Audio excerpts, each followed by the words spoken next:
नमस्कार मित्रांनो, आपण पाहतात विदर्भराज 358। सर्व महापुरुषांना वंदन करून आज या ठिकाणी प्रामुख्याने उपस्थित आपल्या सर्वांचे लाडके नगरसेवक सुदामांना दोनसे, संगीताताई जाधव, अर्चनाताई गामणे व सर्व शिवसैनिक,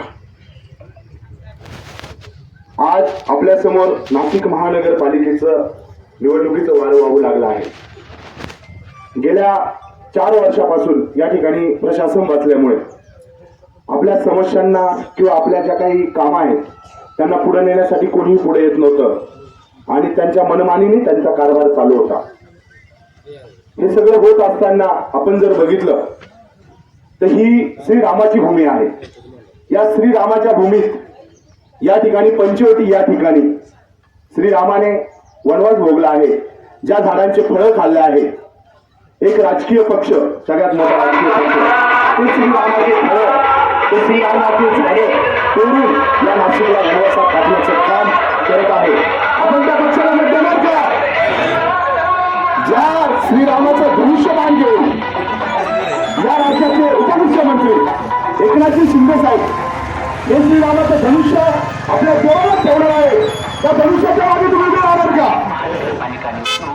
खऱ्या अर्थाने जर बघितलं तर आता त्यांनी एक चांगला विषय मांडला की या ठिकाणी कत्तलखान्यात आहे। पण मी थोडा मागची आठवण करून देतो अण्णा की अमधून याच्या आधी जो उमेदवार होता त्या उमेदवारांनी त्यांना बोर्डला जागा देऊन उताराच चेंज केलाय। जर पुन्हा तो उमेदवार आला तर 100% कत्तलखाना इथं करणार याच्यात गॅरंटी काहीच शंका नाही। त्यामुळे अशा उमेदवारांना तुम्ही निवडून देणार का की जो उमेदवार कत्तलखाना या ठिकाणी टाकण्यासाठी प्रयत्न करणार? या ठिकाणी फक्त आणि फक्त धनुष्यबाण एकनाथ शिंदे साहेब यांचा जो धनुष्यबाण आहे हा धनुष्यबाणच नाशिकचा विकास करू शकतो। कारण एकनाथ शिंदे साहेब हे गरिबीतून वरती आलेले आहे। एकनाथ शिंदे साहेबांचा इतिहास आपल्या सगळ्यांना माहित असेल। आपण सगळे शेतकरी आहोत, आपण सगळे फार्मर आहोत। एकनाथ शिंदे साहेब उपमुख्यमंत्री असताना सुद्धा शेतात शेती करायला जातात, एवढी त्यांना शेतकऱ्यांविषयी आस्था आहे, शेतीविषयी आस्था आहे। त्यामुळे शेतकऱ्यांचा प्रश्न कसा मार्गी लावायचा हे एकनाथ शिंदे साहेबांना चांगल्या पद्धतीने माहिती आहे। एकनाथ शिंदे साहेब हे रिक्षा सिटीमध्ये राहून सुद्धा रिक्षा चालवली, त्यामुळे त्यांना गरिबांचा प्रश्न कसा मार्गी लावायचा हे त्यांना माहिती आहे। आणि आम्ही जरी महानगरपालिकेत नगरसेवक म्हणून निवडून जाणार आहोत, पण आम्ही एकनाथ शिंदे साहेब सांगतील त्या दिशेने आम्ही चालणारे व्यक्ती आहोत। एकनाथ शिंदे साहेब आदेश देतील त्या हिशोबाने चालणार आहोत। आणि एकनाथ शिंदे साहेब हे गरिबाची आणि शेतकऱ्याची जाण ठेवणारे व्यक्ती आहे। त्यामुळे ते तुमचा जो पण प्रश्न असेल त्यासाठी लागणारा जो मार्ग असेल, त्यासाठी लागणारा जो निधी असेल ते उपलब्ध करून देण्यासाठी क्रियाशील असतील।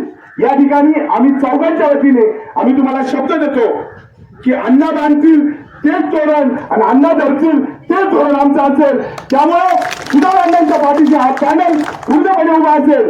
कदाचित आमच्या चौघांमधला एखादा व्यक्ती जर गळाला तर तो अण्णा जो निर्णय घेतील त्याला विरोध करू शकतो, पण आम्ही चौघ जर एक गाठ जर बांधलेली असेल, ज्या पद्धतीने आपण सगळे घरामध्ये एक माळा जपतो ना माळा, बरोबर आहे ना? ती माळा आपण जपत असताना त्या माळेमध्ये गुरुमणी असतो। तो गुरुमणी म्हणजे त्या माळेचा एक या सुभेन असतो आणि जर कधी तो गुरुमणी पडला तर पूर्ण माळा बिखरते। त्याच पद्धतीने या प्रभागाचा विकास आणि म्हणजेच अण्णा त्या माळीतला जो गुरुमणी आहे आणि तो गुरुमणी साबित ठेवायचा असेल तर आपल्याला सगळ्यांना या पॅनलच्या सोबतीने एकनिष्ठतेने उभं राहावं लागेल, अशी विनंती या ठिकाणी मी करण्यासाठी या ठिकाणी आलेलो आहोत। आणि आपल्याला सगळ्यांना सांगतो येत्या 15 तारखेला कुठल्याही भूलथापांना बळी न पडता सकाळी 7 वाजता उठल्यानंतर पहिल्यांदा देवाचं दर्शन घेतल्यानंतर आपलं मत हे धनुष्याला द्यायचं आहे। त्या ठिकाणी 3 प्रकारच्या मशीन असणार आहे। पहिल्या मशीन मध्ये अ आहे, दुसऱ्या मशीन मध्ये ब आणि क आहे आणि तिसऱ्या मशीन मध्ये ड आहे। चारही फुल्या दाबल्याशिवाय त्या ठिकाणी भीप वाजणार नाही आणि भीप वाजली नाही तर आपलं मतदान हे वाया जाणार आहे। त्यामुळे 4ही फुल्या दाबायच्या आहे आणि त्या 4ही फुल्या या धनुष्याच्या असणार आहे। तुमचं मत हे छत्रपती शिवाजी महाराजांचे खरे वारस एकनाथजी शिंदे साहेब यांना असणार आहे, जे खरी शिवसेना सांभाळत आहे। आणि या ठिकाणी आपण सर्वांनी छत्रपती शिवाजी महाराज यांच्या सोबत, एकनाथ शिंदे साहेब यांच्या सोबत आणि त्यांच्या पॅनल सोबत एकनिष्ठतेने उभं राहून आपलं बहुमूल्य मत हे धनुष्याला द्यावा एवढी विनंती करतो व थांबतो.